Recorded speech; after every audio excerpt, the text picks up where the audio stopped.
Humanoid robots గురించి మనము చాలా వరకు యాక్చువల్లీ ఫిక్షన్ సినిమాల్లో ఎక్కువగా చూస్తూ ఉంటాము. అడ్వాన్స్డ్ కంట్రీస్‌లో ఈ డెవలప్డ్ నేషన్స్‌లో వీటి మీద ఆల్రెడీ ప్రయోగాల దశకు వచ్చాయని మనం చూస్తూ ఉంటాం. అప్పుడప్పుడు కొన్ని విజువల్స్ చైనాకి సంబంధించినవి అవి మనం చూస్తూ ఉంటాం. సో భారతదేశం ఎక్కడుంది దీంట్లో అని అనుకునే వాళ్ళకి ఒక వార్త ఇది.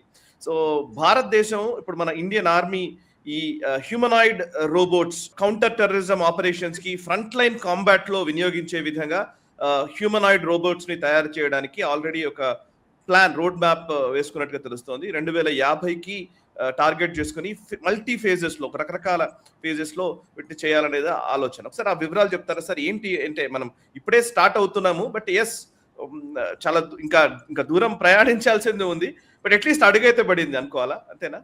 కరెక్ట్. ఈ విషయంలో చైనా చాలా ముందుకు వెళ్ళిపోయింది.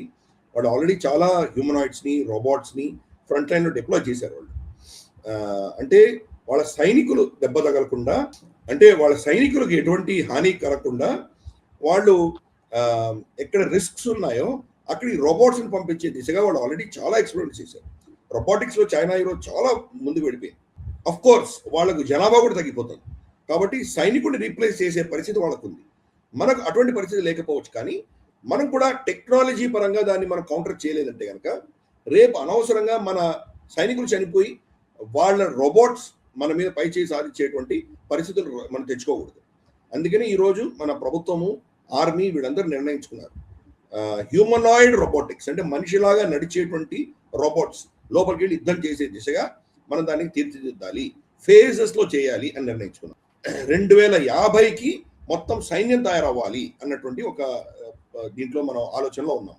అంటే మన సైన్యాన్ని రీప్లేస్ చేయమని కాదు, వీటితో అనుసంధానం చేసి యుద్ధం చేయడానికి.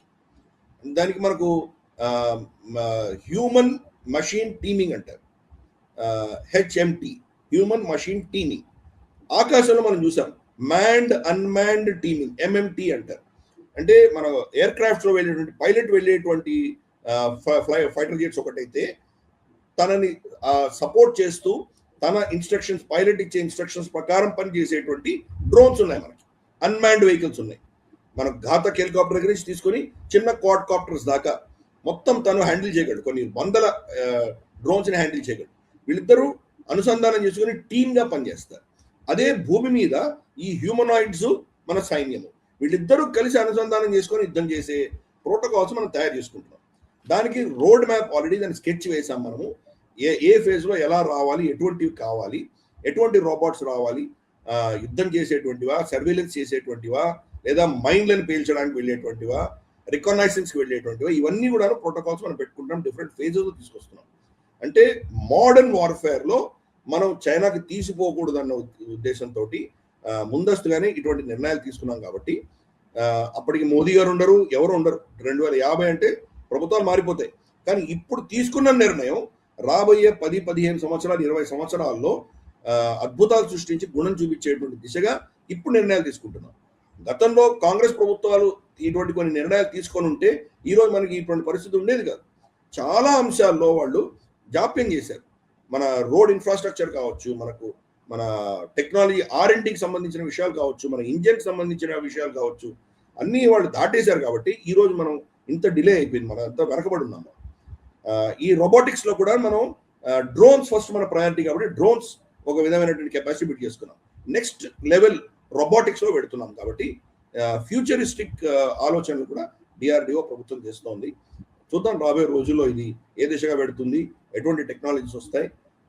అవకాశం ఇస్తే కనుక మన ఇండస్ట్రీ, మన ఇంజనీర్స్ అద్భుతాలు సృష్టించగలరు. కాబట్టి చాలా నాకైతే హోప్ ఉంది, నాకైతే చాలా ఆశ ఉన్నది. చైనాకు ధీటుగా వాళ్ళకంటే మంచి క్వాలిటీ మన ఇండస్ట్రీ తీసుకురాగలదని నేను భావిస్తున్నాను. ఈ వీడియో మీకు నచ్చినట్టయితే లైక్ చేయండి, 10 మందికి షేర్ చేయండి. అలాగే కామెంట్ల రూపంలో మీ అభిప్రాయాలను మాతో పంచుకోండి. Nationalist hub group of channels ను సబ్స్క్రైబ్ చేసుకుని తెలుగునాట జాతీయవాద జర్నలిజాన్ని ప్రోత్సహించండి. ఈ వీడియో కింద ఉన్న బెల్ ఐకాన్ పై క్లిక్ చేయడం మర్చిపోవద్దు.